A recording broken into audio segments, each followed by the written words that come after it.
pakilala muna ako bago ako magsimula. Ako nga pala si Mac Rayson, representing Royal Street Finest and Patalastasan Rap Battle League. So isa rin akong battle MC.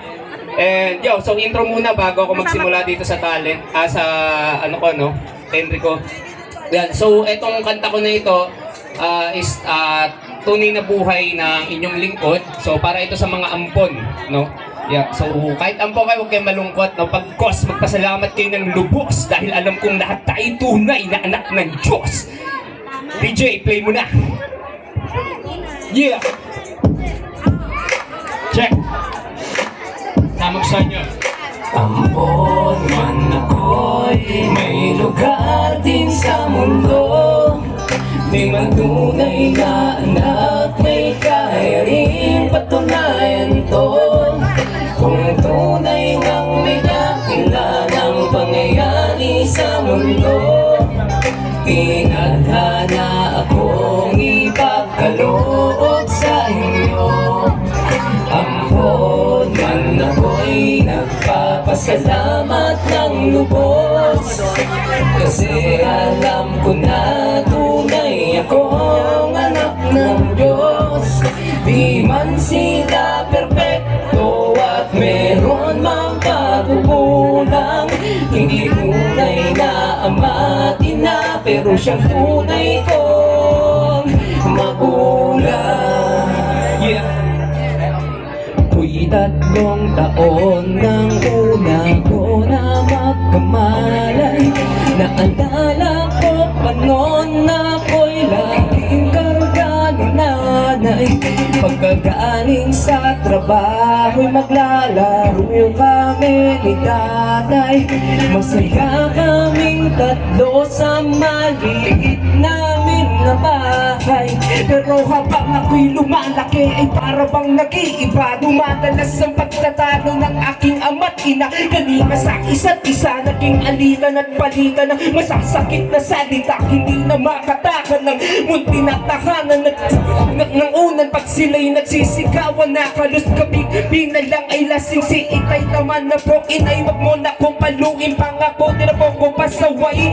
Sinubukan ko na magpapansin pero away nila, pero tanda ang munti kong pinig, hindi nila napupuna.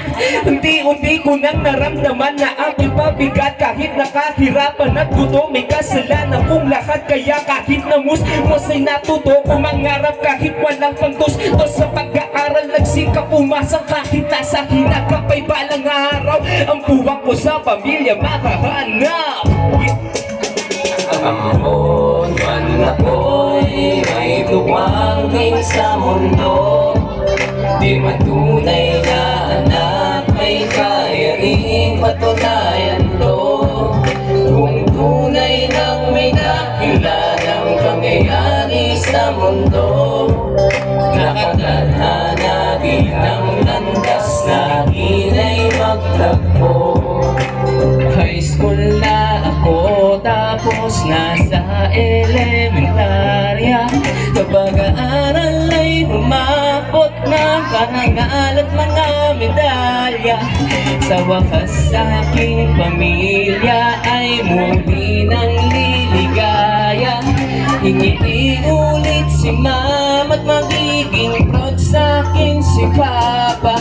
Pero ako'y mali, di pala madali. Katotohanan ay masakit na ang papuri ni amay. Sadyang mahirap makamit, mabuti na lang at andyan pa si ina sumusuporta. Pero bakit kailangang mangyari pa sa bisyo na sugal? Ikaw ay maapuyo kaya di nagtagal. Naiwan na ako na mag-isa sa sulok at nagmumukha. Di na lang at meron pa ako mga tropa masaya sa kalsada, pati na rin sa eskwela. Lahat na pauwi, paggaling paaralan, pamasahe dinipid at baka makatulong naman. Balang araw maaayos din ang mga suliran. Malit kaya ka na nang hindi baka sakali na pala rin. Matantagal niyang tumaya at nakatitig siya sa akin. Laman ko ang saya habang iniisip ay malalim. Di ko mapaliwanag pero parang dumaan ng loob ko pagkatapos na siya ay kausapin.